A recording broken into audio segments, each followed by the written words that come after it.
Hi, everyone. Thanks for joining our presentation, When to Break Up with Your MSSP and Why. It looks like there's a few people who are still coming in. I'm going to give us another maybe just 30, 45 seconds before we get going. In the meantime, just some logistical pieces. There is a chat window on the right-hand side. Feel free to ask any questions. If we have enough time at the end, I will do my best to hustle through them. And also, too, if not, I left my contact information at the end of the presentation. So feel free to drop me a line, shoot me a note, check me in on LinkedIn or something like that, and I'm happy to help you. So maybe just another 20 seconds and we'll get going.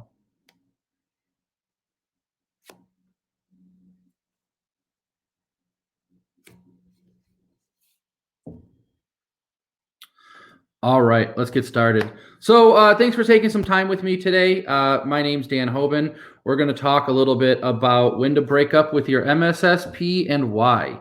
So to get there, here's my plan of action. Talk a little bit about Newspire for those of you that aren't familiar. Talk a little bit about myself for those that I haven't met. Talk a little bit about our client relationship questions. And that is going to lead us into when and how and if you should break up with your MSSP.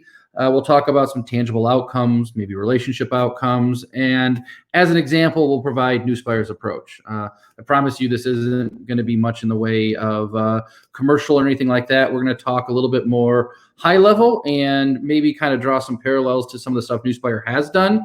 But if you'd like to learn more about really our services, feel free to reach out afterwards because we're probably not going to get into it too far today. So for those of you that aren't familiar with Newspire, we've passed the 20-year mark of being a MSSP. I think we're on year 21. A lot of people may not have heard of us, probably because we don't sell PCs, we don't, sell cell phones or try to use security for internet. We've really been focused as a managed security service provider from day one. And you'll start to hear as we talk a little bit more about some of our core values, about our expertise and our accountability and our service excellence. And that really is true to our nature. And it's really focused around cybersecurity and the cybersecurity experience that we'd like our clients to have.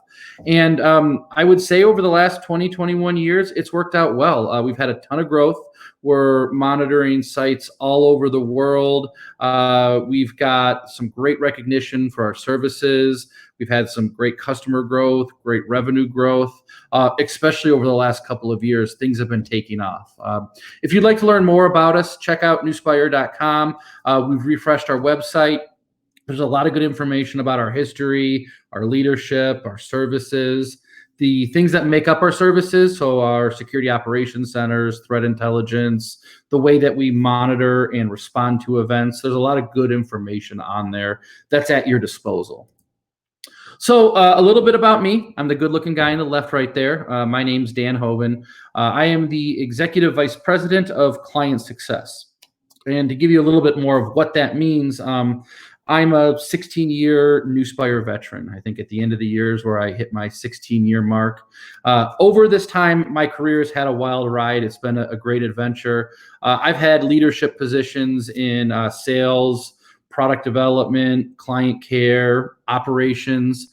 And that's really all culminated to where I am right now. Right now, I'm responsible for our client experience, our client satisfaction, and also, too, any problems that get in the way of that.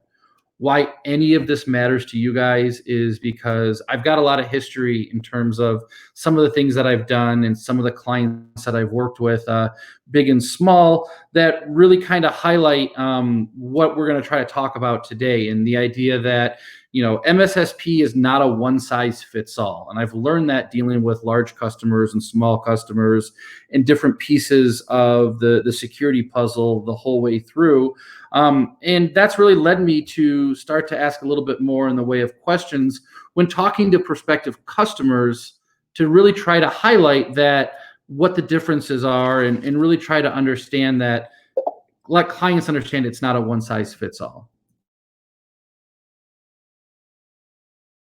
So, our questions that we ask a lot of times with prospective clients. The first one being, does your MSSP really monitor your network? And I know it sounds silly, and just about everybody says yes. But if you start to dig in a little bit more, you start to learn a little bit more in terms of there are folks out there that are just basically forwarding alerts from technology, maybe specific technology like firewall or SIM, things like that. And that's not necessarily monitoring the way that you might be thinking about it. A really great example that's been highlighted by COVID is there's a lot of folks that are sitting at home right now, and their MSSP has really no idea what they're doing. They're focused now on monitoring their firewall and maybe a data center servers in a room that nobody's in. And so you really got to step back and understand, is your MSSP really monitoring that network? And the piece that goes along with it is it's not just some of those pieces that I talked about, but it could be around they can't do pieces because of compatibility. We get that a lot. Hey, our SIM or our X, Y, and Z doesn't work with this technology. And that's not a good relationship to have with your MSSP if you're wanting them to monitor your entire network. The other piece that we run into quite a bit is we hear of other MSSPs that don't want to touch older technology.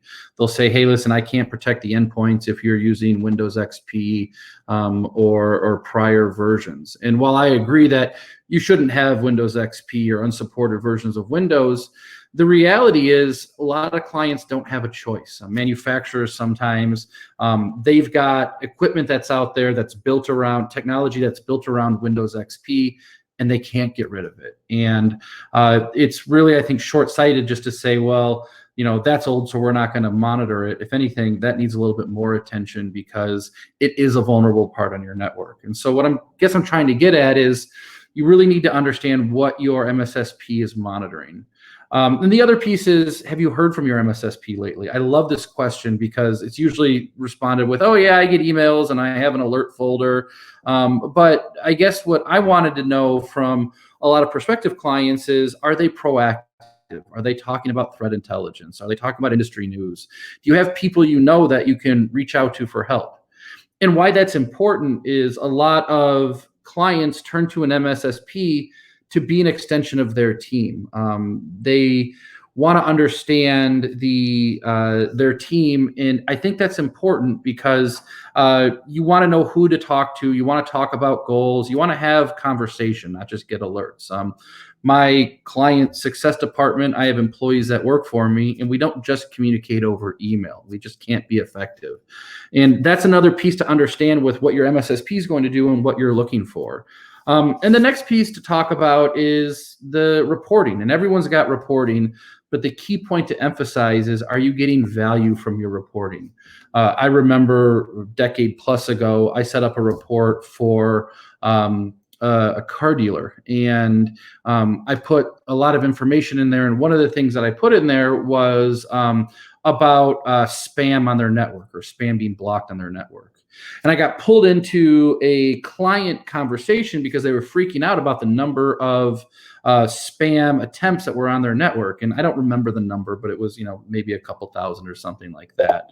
But I do remember as clear as day of when this guy is freaking out, me being, I guess, a little naive, rolling my eyes and kind of looking around at my coworkers and kind of saying something back to him like, it's not a big deal because your firewall blocked it, and 2,000 isn't really that big of a number. And he said back to me, well, then why did you put it in my report? And that all of a sudden hit home that I wasn't adding value in that report. If anything, I was probably taking away from it. The other piece too is I remember a time that I had to help a client build a report for their board, and I was really excited, and I sent over information about alerts and tickets and trends and what we blocked and what we were doing. And I remember she looked back at me and she said, Dan, that's my job. They don't care about that. They want to know, what are you doing to get better? And that was the next lesson learned about reporting, was the progression and what we're doing to stay in front of that game of leapfrog, of staying in front of the bad guys and overcoming their latest trends. I wasn't doing that. And frankly, I think a lot of clients or a lot of MSSPs aren't doing that either. And unfortunately, clients think that they are. And then the last piece that I like to talk to clients about is if they would categorize their MSSP as a partnership. And unfortunately, I think partnership becomes synonymous with vendor, but they mean two different things. The My Culligan man is a vendor. He's not a partner. We're not working together on anything. He's just bringing water to my house. But like my wife, I would consider a true partner. We talk about day to day and long term goals, and we've got to communicate back and forth. I'll say, hey, can you pick up Sue from soccer, and I'll get dinner ready, but don't buy her new cleats. We're trying to save up for a vacation. And that's the kind of relationship that some people need with their MSSP. And unfortunately, I think they're getting more of that Culligan man approach, that they're just getting stuff sent to their house. And so I think that's a good piece to bring up. And what I'm trying to highlight here isn't that there's a right or a wrong way. I clearly think that based on some of my clients, I think that it should be done a certain way, but you have to understand that it just has to align. There are folks out there that say, all I want you to do is send me alerts and I'll correlate them. I just want the trends and I'll put it together and show the progression and what we're doing.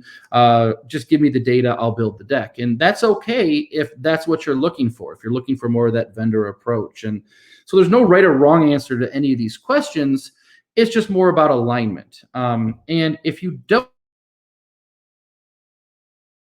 have that aligned talk, it's not you, it's not me, it's you approach. It's not a one size fits all. And we as MSSPs, sometimes we think it is. We've developed this perfect solution and we try to roll it out. And we don't take into account what the client is looking for and how it might differ from one client to the next. And that's when you need to break up with your MSSP. Unfortunately, when I talk to a lot of prospective clients, I say, when would you dump your MSSP? And they usually say one of two things. One is, if I had a breach, or two is if it got too costly. And frankly, we could have a whole nother webinar about the if I had a breach conversation, but let's just take that as face value and understand that if you're in the middle of an IR, that's not the time to start evaluating your vendors. That's like, I don't know, going out on a date after you've had a baby. Or if you're trying to understand the value, that's not the time to understand that either. That's knowing the value of your MSSP is something you need to do up front. I guess a good analogy might be you don't check out the value of your house after you've bought it. And so what you really need to do is kind of understand what those goals are and what that alignment is, and not so much focus right off the bat on is the value there, or what are you going to do if I get breached. You've got to really build some things up ahead of time to understand where everyone fits into this. And I understand that there's a lot of you guys that are, sitting there and saying, that's great, but I can't go to my boss and say I want to break up with my MSSP because I saw this webinar with these overt relationship references. You need a little bit more. And what I want to do next is show 3 different areas you can start to use to evaluate if you're aligned with your MSSP. And that really goes along technology, support, and that partnership element that I keep talking about. So bear with me as we start to go through this, and I'll try to bring this back home at the end. The first thing you need to understand is the technology of your MSSP and how it fits with you to understand if you're going to get alignment and you're going to get the outcomes that you want.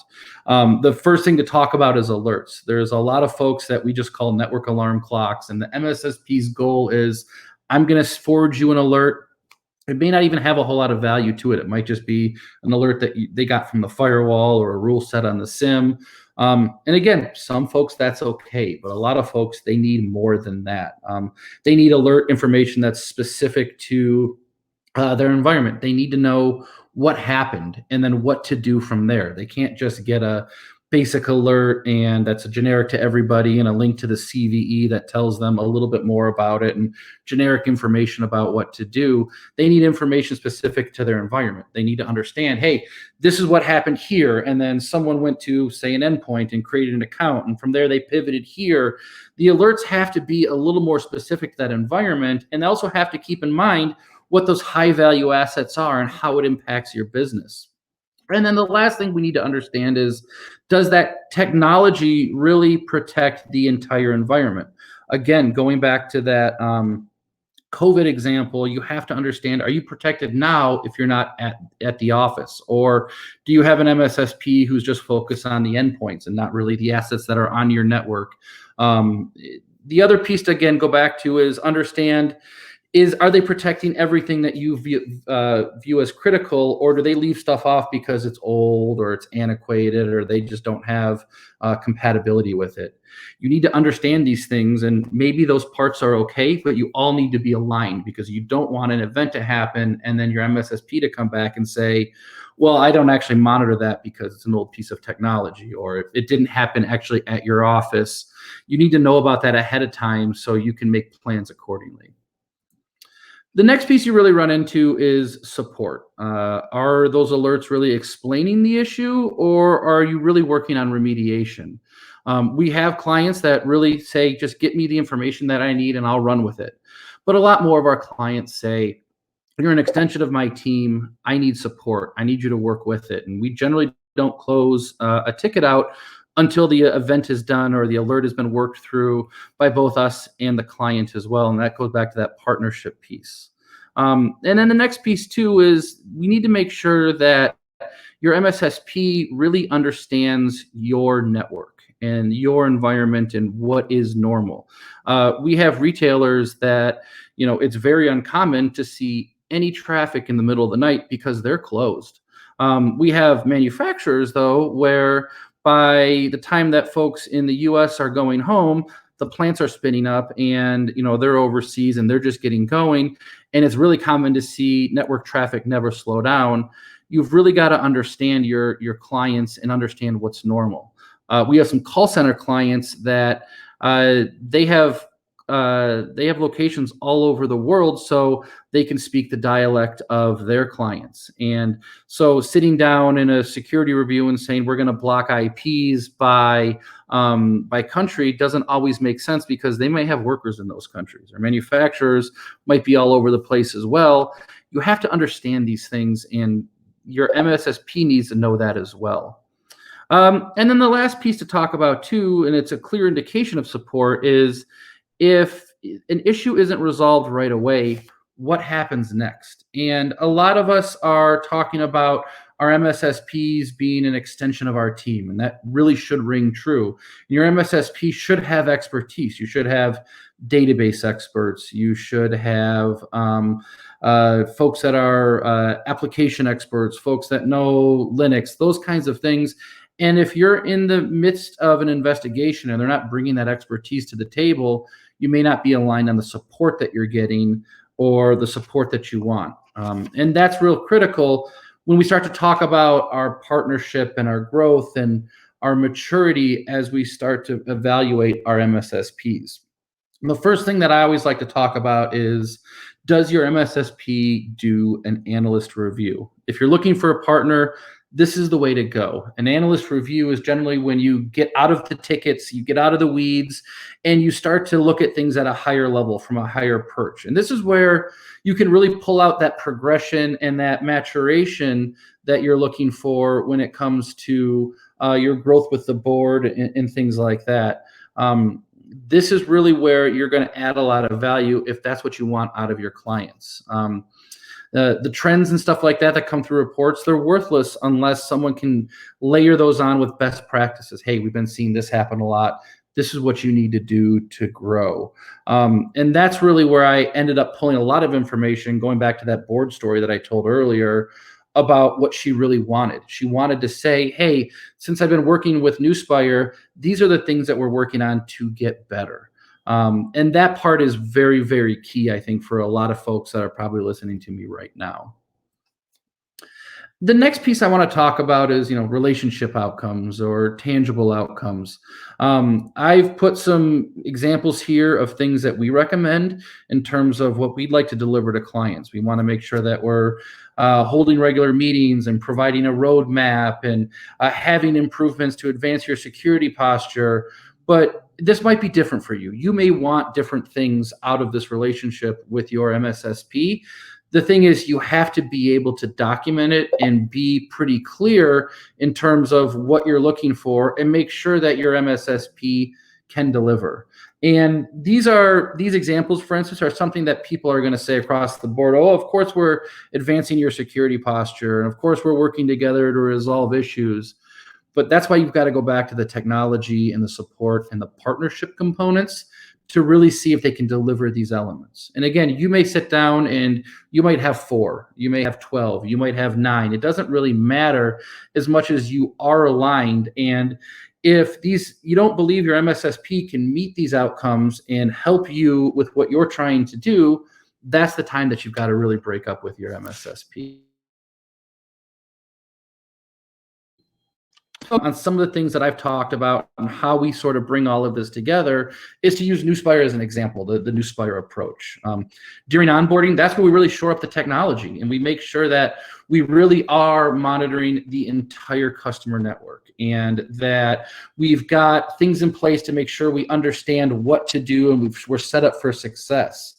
And then when we talk about support, this is when we talk a lot about our run books. And our run books is where we really talk about what we're going to do if this happens and who we're going to contact if that happens. That's that partnership piece that we're talking about.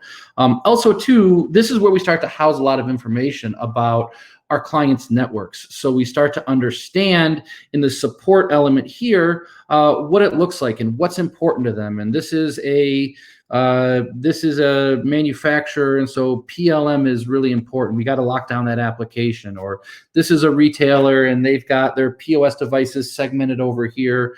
That's the piece that we need to make sure we know that environment so we can provide the support that's necessary. And that next step is those security reviews. Again, that's where the magic happens. And that's where we really sit down and talk about our goals as a group, as an extension of their team, and how we're going to get there. And we really kind of go through that progression that folks are looking for and build that roadmap for success. And I know that this works. This year, we're at a 98% customer retention level. We're really aligning ourselves to our clients based on what they need.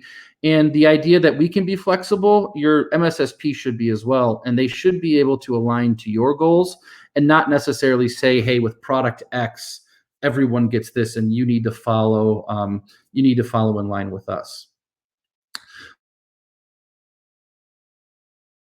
That being said, I'll go over to the question screen and see what we have in terms of chats and questions, and see what I can do to help you out. We've got a couple of minutes left, so I'll see what I can do to help you through.